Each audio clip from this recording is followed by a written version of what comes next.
Hey guys, it's Jay here. Today's date is the 28th of the 7th, 2015. I'm about 3 months and 2 weeks on testosterone. I am going to make a video touching base on a few things. I had to make notes because last time I made a video I forgot what I was trying to talk about, so notes do help. In the last video I made, I quickly touched base on clitoral growth. I did get some feedback about that, people appreciating me talking about it.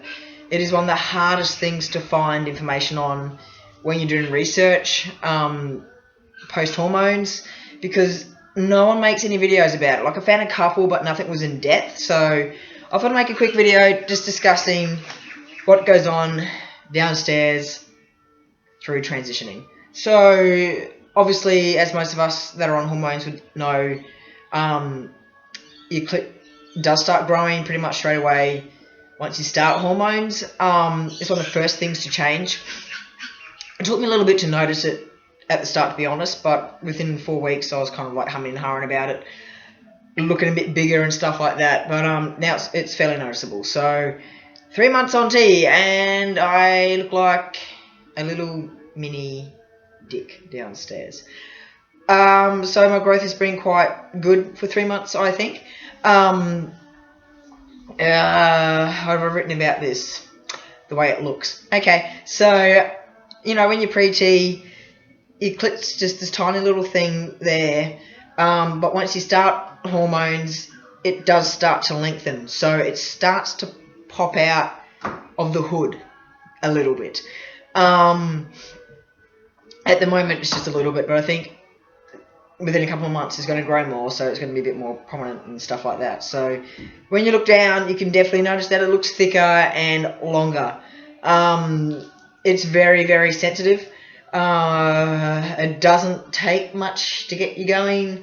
I find even when I'm walking, because now it's protruding a little bit, that it actually touches my jocks, like I said in the last video, and it can actually get you a little bit excited, because it's friction, it's rubbing, and yeah, it would obviously increase your sex drive because it's always there, it's always poking out, it always wants attention.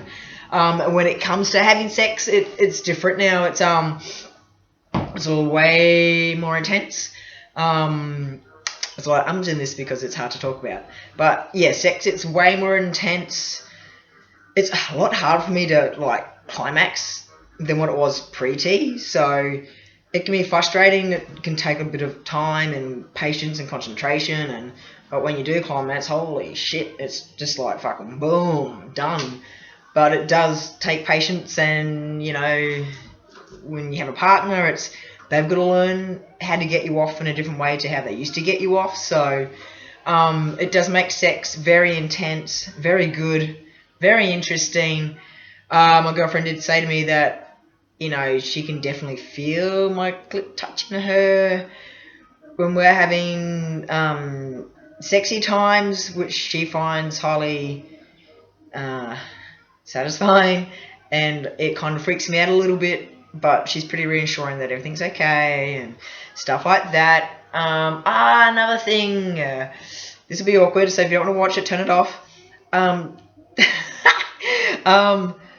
Taste, the way we taste, right? So no one talks about this at all when it comes to going through transitioning.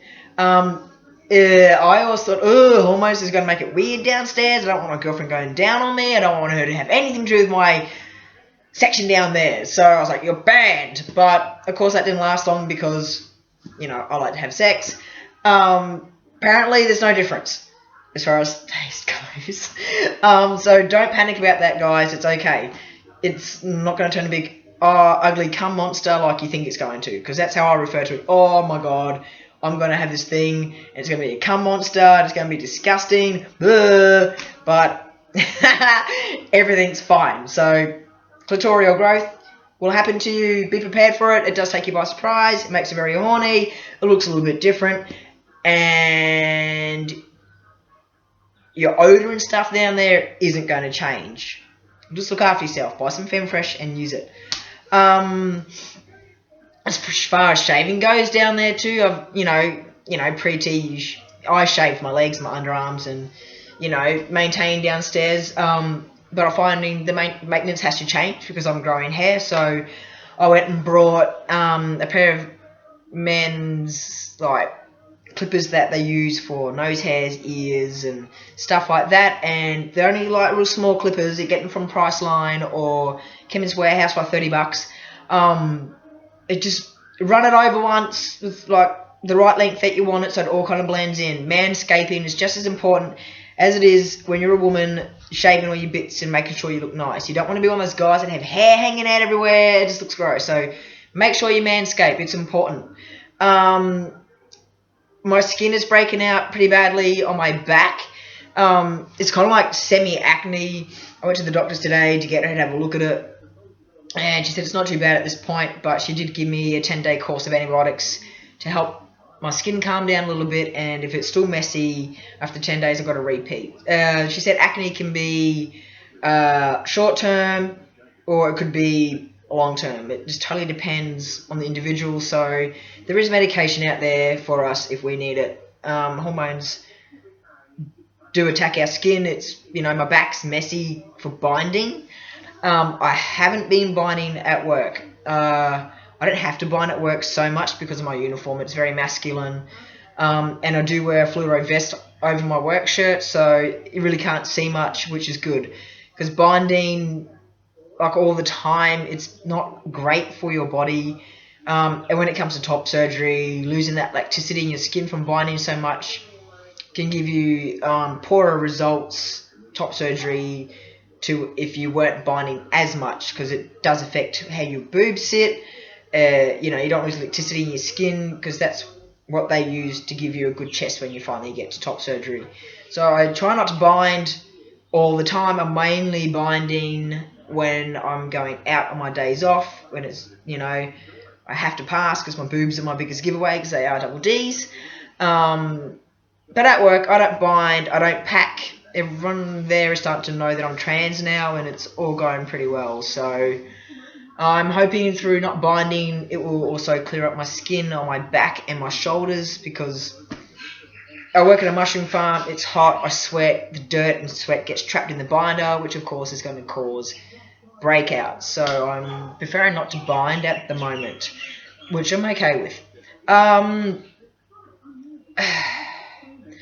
Not crying. So 3 months on T, and I've just found like the last 3 to 4 weeks, the ability to cry is not there anymore. It's a little bit annoying because, pre-T being a female, the crying's a good outlet. It's like something upsets you, you cry, you let it go, you feel better. Now that I can't cry, instead of feeling emotional and upset, I feel agitated and pissed off.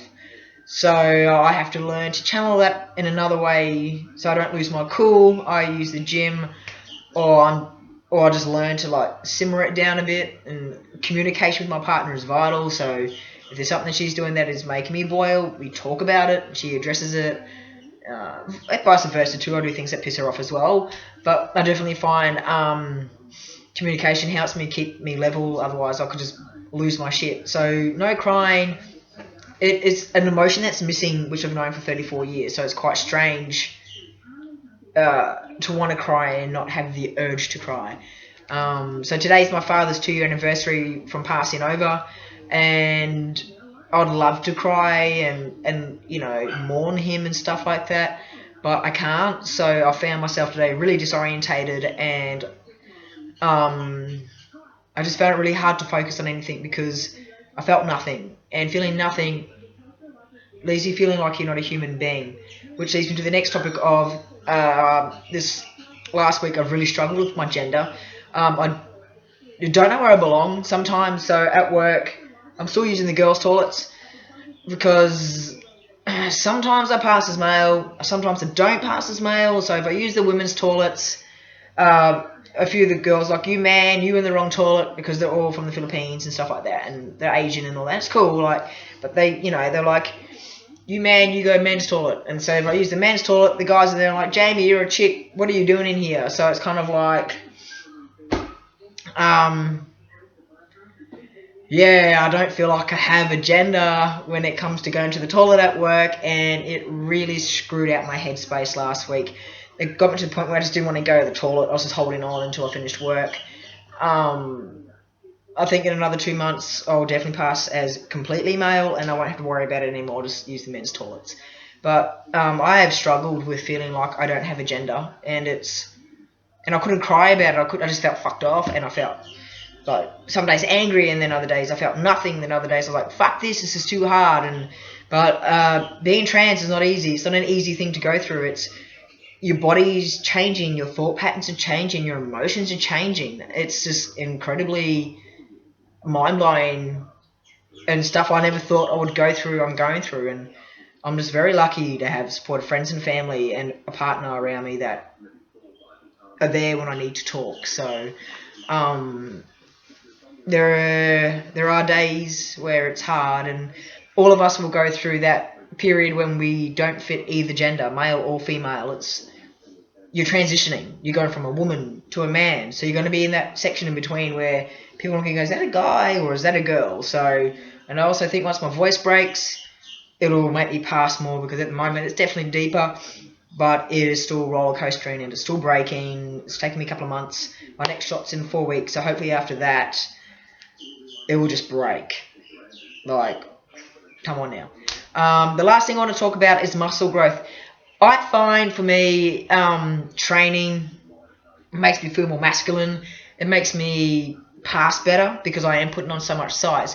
I did drop 3 kilos the last couple of weeks just due to being slack with the gym, due to hours at work being so big. So I really have to up the ante with the gym, and I started drinking this stuff here, bulk, massive, extra large, 2 shakes a day. I have used this in the past, and it definitely helped me put on size. So, and the guys out there that are training or who aren't training that want to look a bit bigger to feel more masculine, that bulk extra large powder is the way to go. 2 shakes a day plus eating and training, and I should start bulking up again to what I was a couple of weeks ago. Anyway, I'm going to go just a video touching base on bits and pieces. Yeah, thanks for following, guys. I really appreciate it, and I will see you soon. Bye.